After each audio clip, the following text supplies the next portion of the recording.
Yesu mwihula yekunyenda nene matunyo mengi hoye kutunywa imwe dulugano mgati yose nene sileka hata kulanga nimbani naye Yesu muwendo yekunyenda Yesu mwehula yekunyenda Yesu mwehula yekunyenda nene.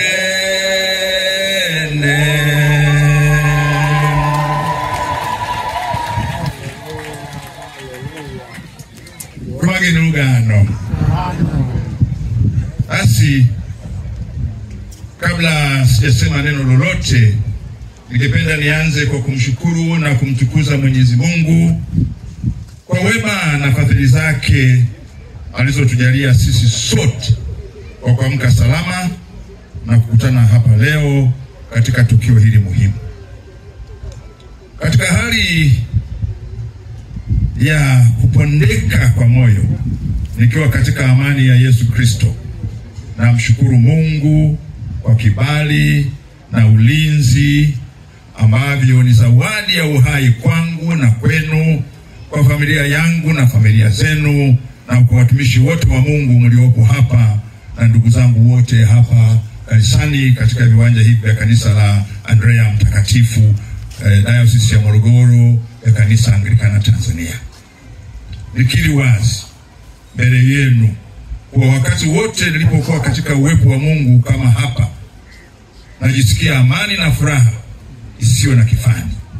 Siku zote nikiwa kazini na mahali pengine popote, natembea na Biblia na napenda sana kusoma Zaburi. Na kama inavyosema Zaburi ya 118 aya 14, kwa sababu sikuwa na Biblia ya Kikaguru ningeisoma kwa Kikaguru, lakini nitasema kwa Kiswahili, inayosema Bwana ni nguvu zangu na wimbo wangu, naye amekuwa wokovu wangu. Leo ni siku ya Bwana au Dominika ya Pentekoste. Na kweli nimechagua siku stahiki ya kufanya hafla hii ya kuzindua Biblia, kwa sababu leo Mungu amenena nasi katika lugha ya Kikaguru, tena kwa madhehebu mbalimbali ya Kikristo. Maana sisi wote tunamkiri yeye Kristo, ingawa tuna tofauti ya kumfikia na kumuona. Ndio maana wale waliokuwa pale siku ya Pentekoste, kila mmoja alisikia kwa lugha yake, na sisi leo tumesikia kwa lugha ya Kikaguru. Na nilivutiwa sana na yule kijana aliyesoma neno somo la pili, somo la waraka kutoka Matendo ya Mitume kwa Kikaguru chenye lafudhi kabisa ya Kikaguru na kwa ufasaha mkubwa na kwa kujiamini sana. Tumpigie makofi.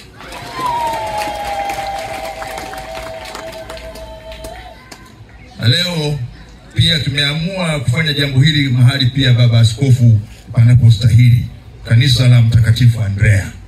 Mtakatifu Andrea ndiye alikuwa mwanafunzi wa kwanza kuitwa na Bwana Yesu Kristo, na baada ya hapo na yeye akaenda kuwafuata ndugu zake akina Petro na wengine. Na ndio maana askofu wa tatu wa Diocese ya Central Tanganyika, ambao lilikuwa ni eneo lote pamoja na hili la Morogoro, sababu Diocese ya Central Tanganyika ilikuwa theluthi mbili ya Tanzania bara yote, baada ya kugawiwa kutoka Diocese ya Mombasa mwaka 1926, lakini kuzinduliwa 27. Yeye alipenda sana Baba Askofu siku ya Mtakatifu Andrea, sikukuu ya Mtakatifu Andrea, kuwapa mashemasi daraja la ukasisi. Na mmoja ni baba yangu. Ndugu waamini wenzangu, kwa moyo wa dhati napenda kulipongeza kanisa la Mungu lote katika eneo hili la Ukaguru, ikiwa ni pamoja na Diocese ya Anglikana Morogoro, kwa kazi kubwa ya utumishi iliyoanzishwa fanywa kwa takriban zaidi ya miaka 20 ya tafsiri ya Agano Jipya na Agano la Kale kwenda katika lugha ya Chikaguru.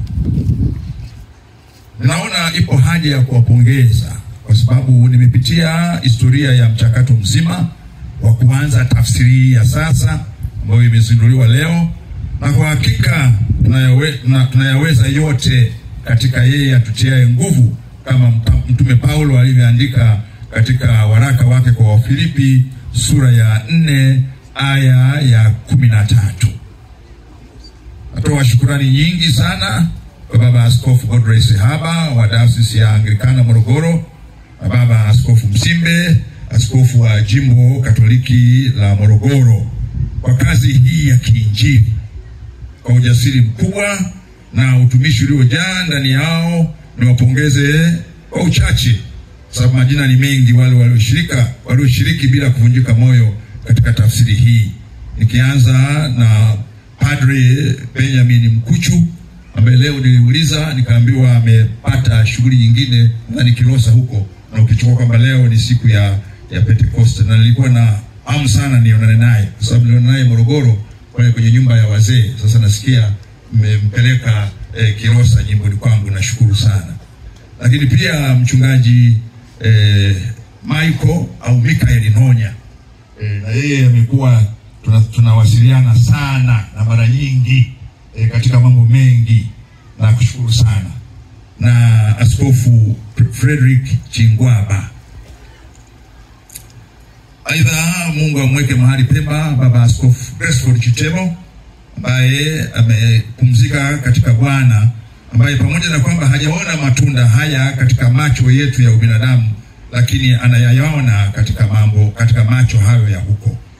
Imani yetu ameacha mbegu ambayo inamea na iliyoanguka katika udongo mzuri.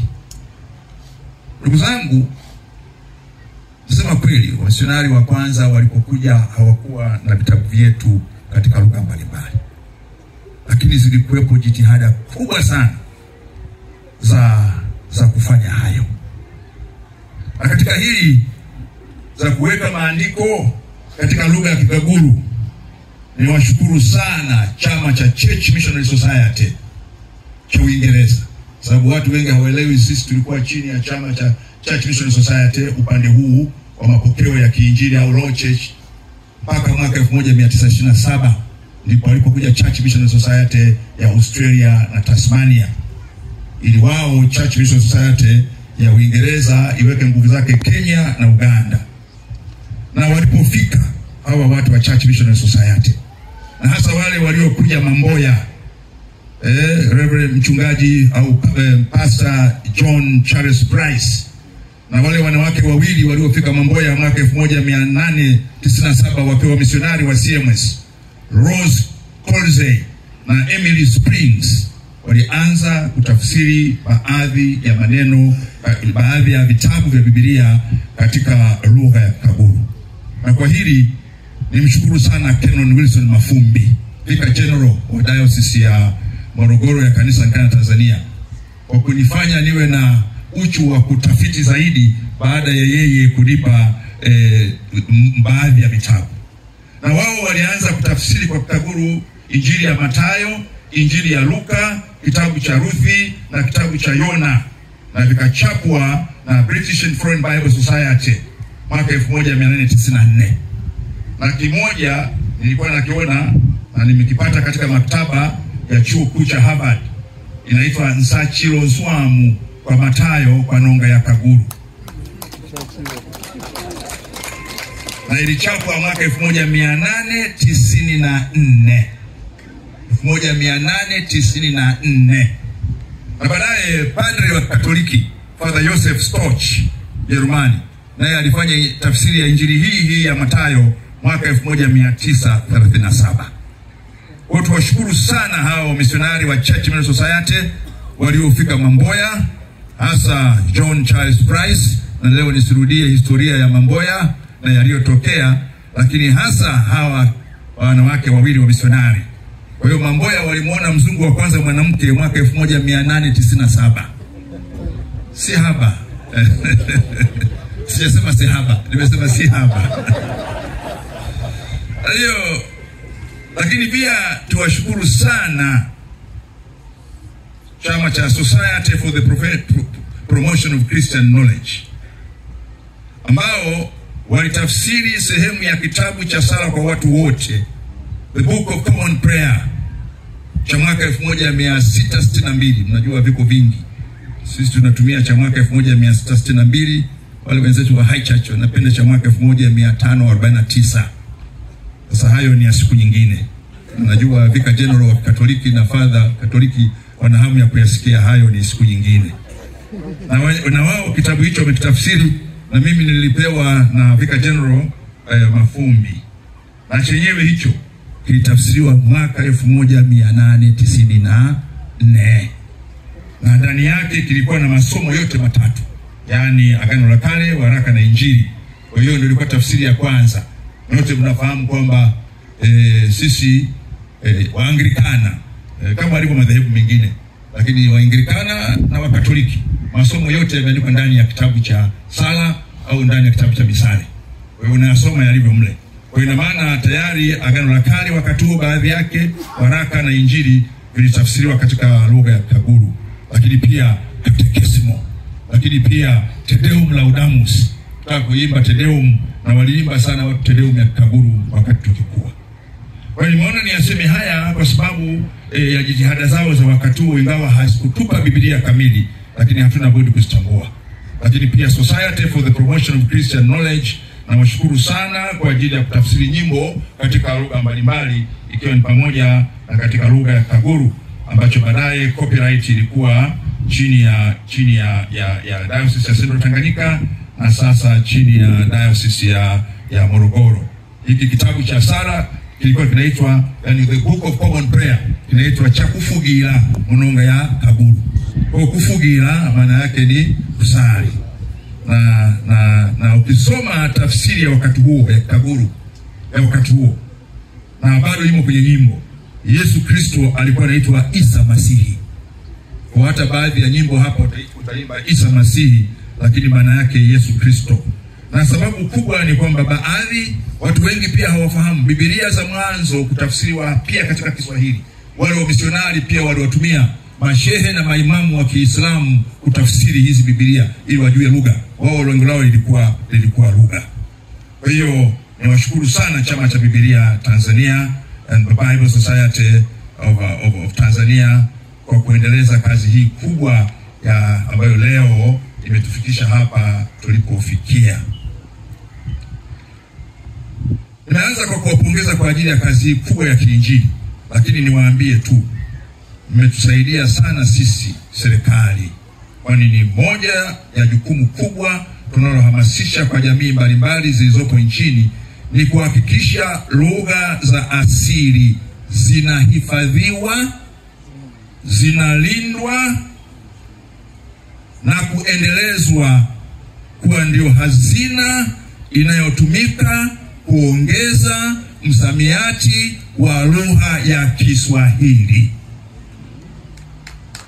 Narudia tena, ni jukumu moja ya jukumu kubwa tunalohamasisha kwa jamii mbalimbali zilizopo nchini ni kuhakikisha lugha za asili, ikiwa ni pamoja na Kikaguru, zinahifadhiwa, zinalindwa na kuendeleza kwa kuwa ndio hazina inayotumika kuongeza msamiati wa lugha ya Kiswahili.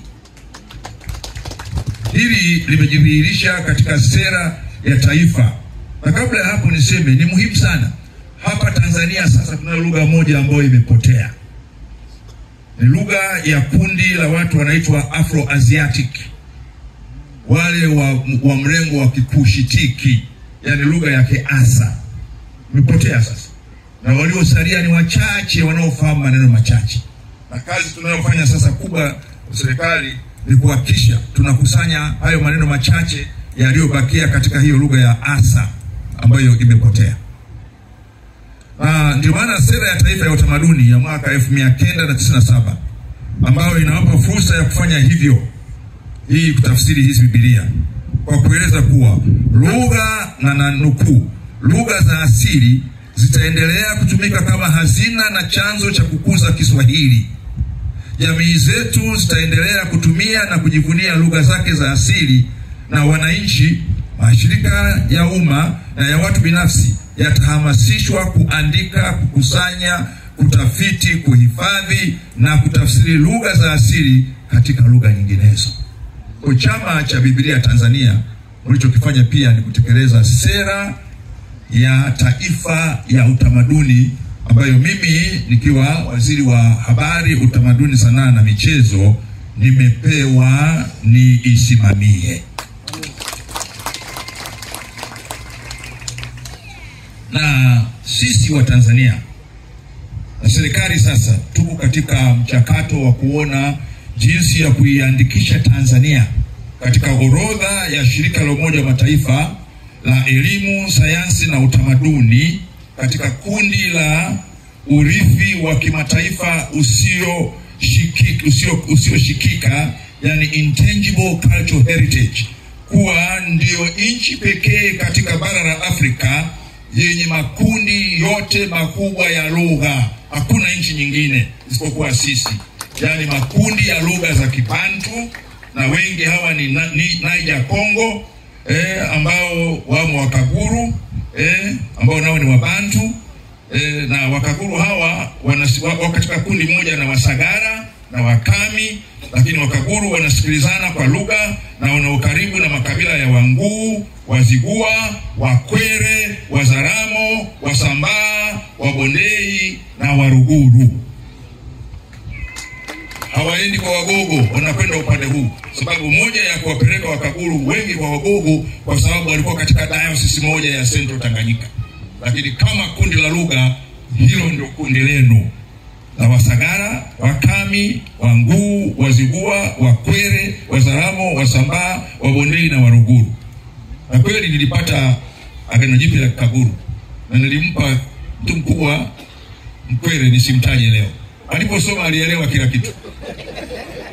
Mtu mkubwa kabisa ambaye sitaki kumtaja leo, Mkwere.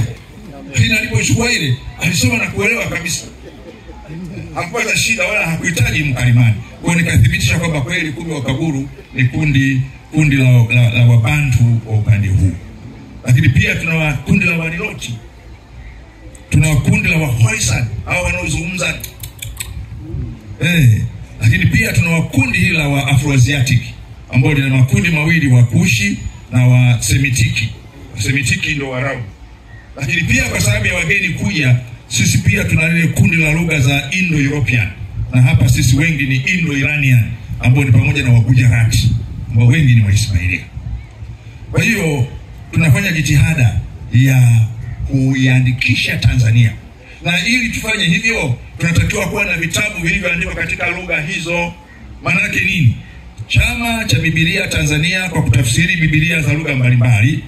Kwa mfano kwa Waniloti, Biblia ya Kijaluo, Muma Marer, Biblia ya Kinoloti ya Kimasai, Snyat, na nimeambiwa sasa kuna padri wa Kikatoliki Dodoma anaandika kamusi ya lugha ya Kisandawe ambao ni Wapoisan, na nadhani baada ya hapo itasaidia kutafsiri Biblia katika lugha hiyo. Tutakuwa na ushahidi wa kutosha wa maandiko wa kuiorodhesha Tanzania katika UNESCO kwamba ndio nchi pekee katika bara la Afrika yenye makundi yote ya lugha, na hivyo kuitangaza Tanzania. Kwa hiyo kwa muktadha huo, tafsiri hii ya Biblia kwa lugha ya Kaguru, licha ya kuokoa na kuponya nafsi za watu wa kabila la Chikaguru, pia linahifadhi na kuneemesha lugha ya Kiswahili. Aidha, tafsiri hii inalenga kujenga ufahamu wa neno la Mungu kwa jamii inayotumia lugha hii, na hivyo kuongeza maarifa ya kimungu kwa kila zaidi, na hatimaye kuwa na imani thabiti. Na hapa ningewaomba hata Waprotestanti, kwa maana ya Waanglikana, Wabaptisti, Waruteri. Najua hili kwa Waanglikana wa mapokeo ya Kikatoliki hawana nalo shida. Hata hii Biblia ya vitabu 72 muisome. Na wengi hawafahamu. The Society for the Promotion of Christian Knowledge ilichapa vitabu 66 baada ya kutafsiriwa na UMCA. Lakini ilichapa vitabu vyote hivi vilivyosalia vya Apocrypha au Deuterokanoni kwa Kiswahili.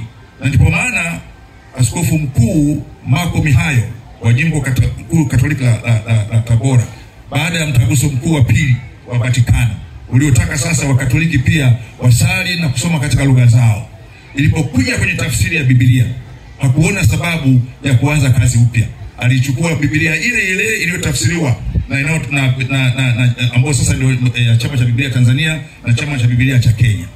Na kwa sababu walikuwa na mapadri wawili waliokuwa Waanglikana lakini wakawa wamehama kwenda kwa Wakatoliki Tabora, vile vitabu pia vya Deuterokanoni vikachukuliwa vikaingizwa katika Biblia takatifu. Kwa hiyo mvisome na sasa mimi si mtaalamu wa Biblia na nisiingie huko, lakini wanasema ile kitabu cha Yoshua bin Sira uhalali wake sasa unaanza kukubalika na Waprotestanti kwa sababu magombo yake yamepatikana.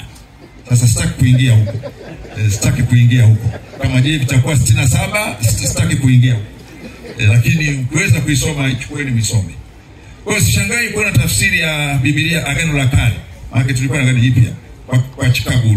Limechukua takriban miaka 10 kwa kuwa ni ukweli usiopingika kwa tafsiri sio jambo dogo, na kwa nchi za kwetu Afrika hususan Tanzania suala la tafsiri limeanza mwishoni mwa karne ya 16 kama nilivyosema. Hili ni jambo la kujivunia sana kwa kanisa letu la Anglikana.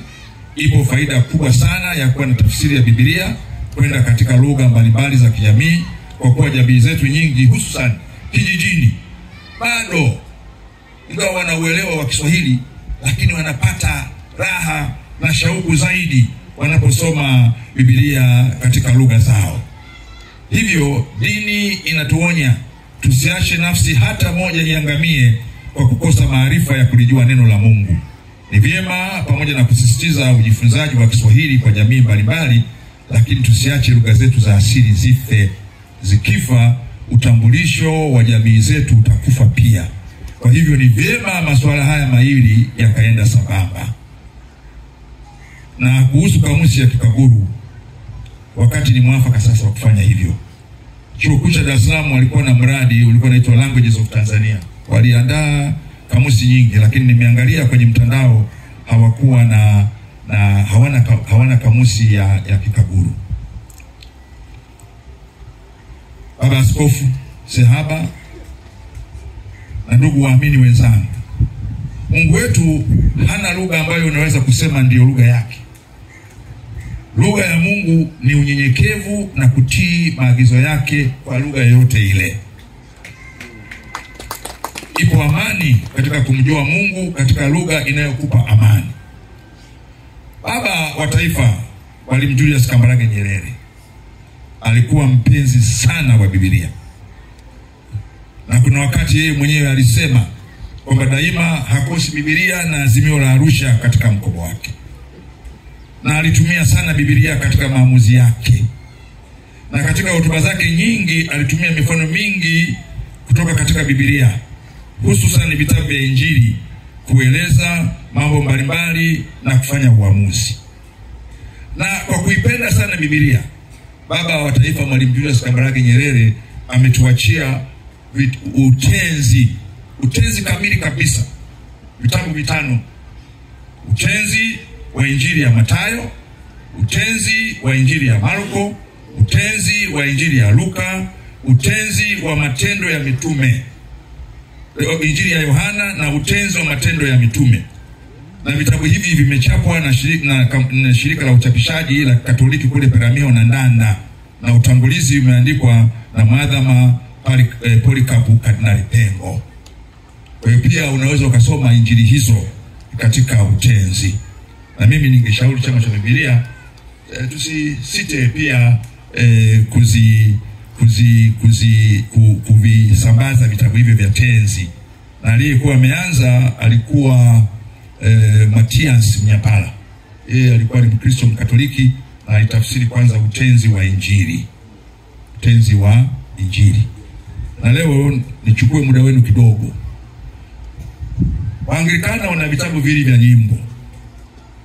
Nyimbo za dini zinazotumiwa na dayosisi 8 za mapokeo ya Katoliki, na nyimbo standard inayotumika na kanisa lote la Kenya, lakini dayosisi 20 hapa za mapokeo ya Kiinjili. Sisi ni kanisa moja takatifu Katholiko apostoliko, lakini ndani ya kanisa hilo tunayo mapokeo mbalimbali. Na Wakatoliki wakati wa maziko ya Baba Mtakatifu Francisco wameona pia yako mapokeo mengine ambao huku hayapo, ya wale ambao baada ya ibada yote na wenyewe wakaenda kuendesha ibada yao. Lakini sisi hapa katika bara la Afrika ndio pekee wenye mapokeo haya mawili ingawa kanisa moja. Sasa nisichukue muda wenu, lakini mkiangalia kitabu cha nyimbo standard, na ndio maana watu wengine kinawapa shida kukielewa, aliyekitafsiri kule Mombasa Reverend Canon Taylor, yeye alikitafsiri kwa mtindo wa utenzi wa washairi wa waandishi wa utenzi wa Kimvita. Hata ule wimbo wa Roho Mtakatifu tuliouimba 210 mkiangalia una vina. Lakini nafasi hizi ni adimu, ngoja nilimalize leo hapa ili muelewe Nyerere. Mkiangalia inasema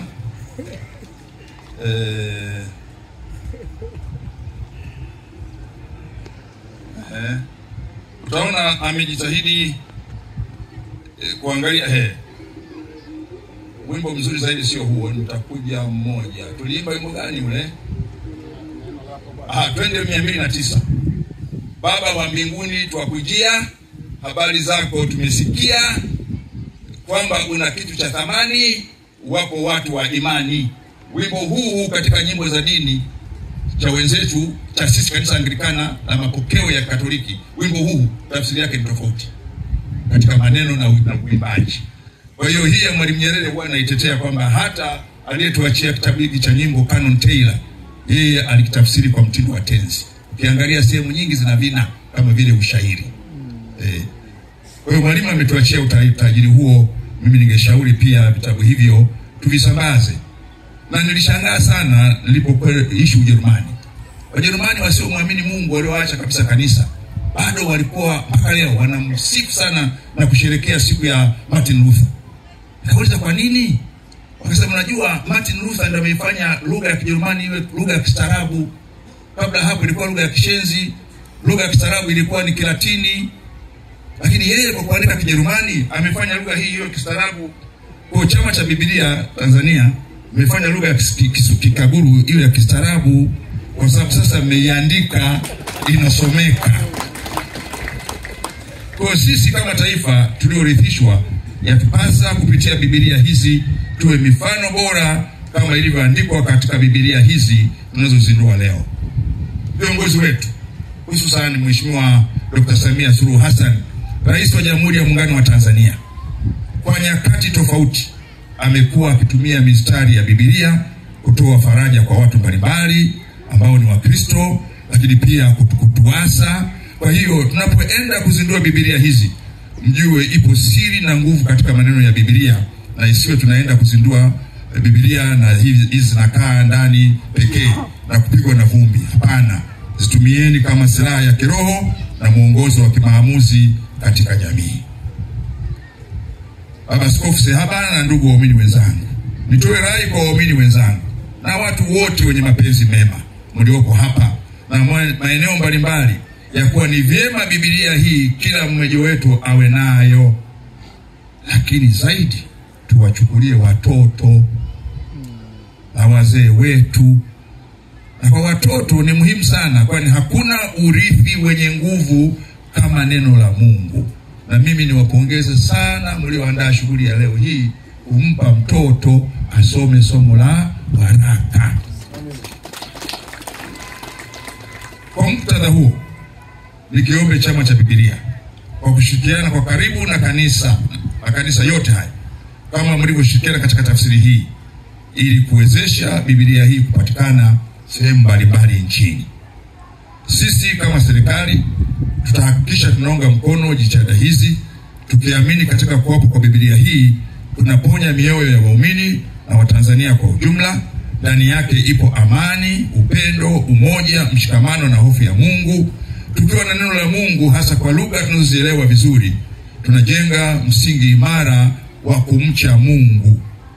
Hakuna jambo zuri kama kuliongoza taifa la watu wanaomcha Mungu, kwa sababu mbalimbali. Kwa sababu mahali popote watu wanapomcha Mungu, hatuwezi kuona mambo ya rushwa, wizi, uharibifu wa miundombinu ya serikali, matukano, ugomvi na kadhalika. Tukiwa wacha Mungu, tutakuwa na taifa lenye uadilifu, nidhamu, uwajibikaji, upendo, mshikamano, amani na utulivu.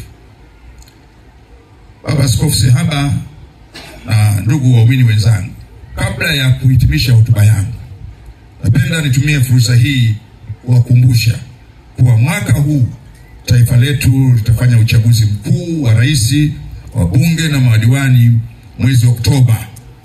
Kwa niaba ya serikali ya awamu ya 6 chini ya uongozi mahiri wa Mheshimiwa Dr. Samia Suluhu Hassan, Rais wa Jamhuri ya Muungano wa Tanzania, na wasihi sana tuendelee kuhubiri amani, mshikamano wa kitaifa na utulivu. Tujiepushe na kuhubiri mambo ambayo yataleta chuki, yataleta mfarakano, yatazua taharuki, lakini yatamomonyoa amani yetu. Changamoto zetu mbalimbali kama taifa tuzibebe kwa moyo mkuu, hasa sisi viongozi wa dini, tukijua ndimi zetu na kauli zetu zinasikilizwa na wengi. Kwa hiyo, kwa kadiri Roho Mtakatifu ambaye ameshuka leo, Mungu awajalie viongozi wa dini kutuasa, kutuonya, kutukemea, lakini kwa saburi na uungwana. Hakuna aliyekamilika. Kwa maana hiyo, hakuna ambaye hastahili kuelekezwa au kuonywa au panapohitajika kukemewa. Lakini tuchunge aina ya maneno tunayoyachagua, kauli tunazozitoa na mifano tunayotumia. Kazi ya nyinyi mliopewa dhamana ya kuwaongoza watu wa Mungu ni kuwaleta pamoja. Nyinyi mlifanya taifa la Tanzania liendelee kuwa taifa lenye amani, taifa lenye utulivu, taifa lenye heshima kwa viongozi wake, hasa viongozi wakuu wa nchi. Kwani Mungu mwenyewe ameweka pale watu waongoze. Tuwaombee Mungu awape hekima, tuwaombee Mungu awape busara, lakini tuwasaidie ili na wao watimize wajibu wao wakiwa na amani na utulivu wa kutosha.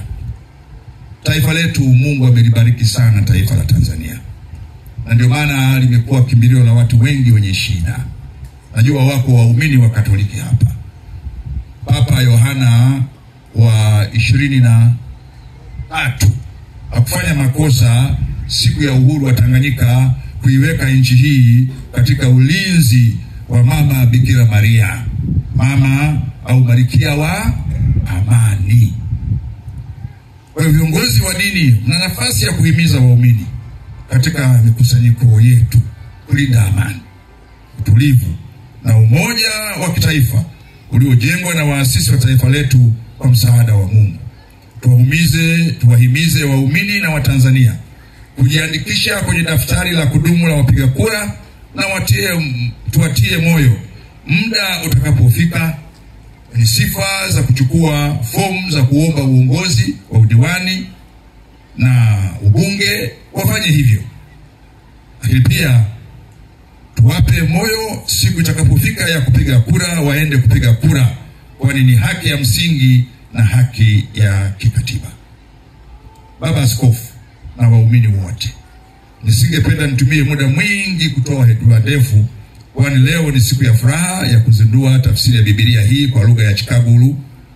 Huu ni ujumbe kwa makabila mengine pia kwa kushirikiana na chama cha Biblia na kanisa kutafsiri Biblia katika lugha zao.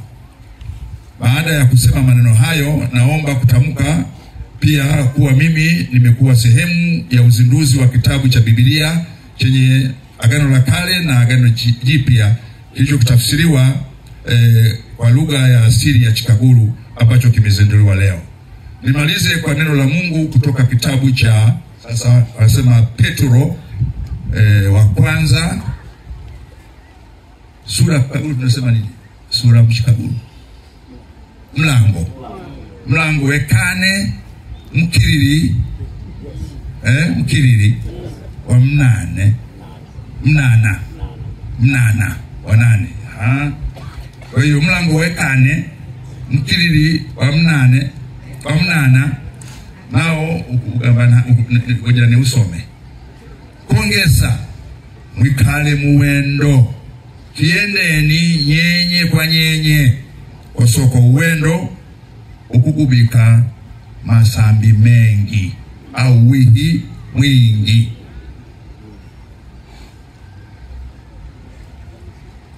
Bwana Yesu asifiwe. Amen. Tumsifu Yesu Kristo. Mwana kondoo ameshinda. Mundewa yatunyigwe. Basi nawashukuru sana kwa kunisikiliza. Asanteni sana. Tumageni lugano.